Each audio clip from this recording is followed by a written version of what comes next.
बिस्मिल्लाहिर्रहमानिर्रहीम। अस्सलामु अलैकुम वरहमतुल्लाहि वबरकातुह। हज़रत अबू उमामा रदियल्लाहु ताला अन्हु से रिवायत है कि नबी अकरम सल्लल्लाहु अलैहि वसल्लम ने फरमाया, अल्लाह ताला को दो कतरों और दो निशानियों से ज्यादा कोई चीज महबूब नहीं है। आंसू का एक कतरा जो अल्लाह के खौफ की वजह से निकले और दूसरा खून का वो कतरा जो अल्लाह के रास्ते में बहे।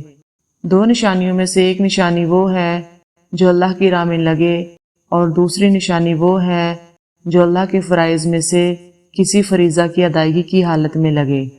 हजरत आयशा रदियल्लाहु ताला अन्हा से रिवायत है, नबी सल्लल्लाहु अलैहि वसल्लम फरमाया करते थे, ऐ अल्लाह, मुझे उन लोगों में शामिल फरमा जो जब नेकी करते हैं तो उन्हें खुशी होती है और जब गुनाह करते हैं तो इस्तिगफार करते हैं। हजरत उस्मान रदियल्लाहु ताला अन्हु बयान करते हैं, रसूल अल्लाह सल्लल्लाहु अलैहि वसल्लम ने फरमाया, जो शख्स वजू करे और खूब अच्छी तरह वजू करे तो उसकी खताएं उसके जिस्म से निकल जाती हैं, हत्ता कि उसके नाखूनों के नीचे से भी निकल जाती हैं।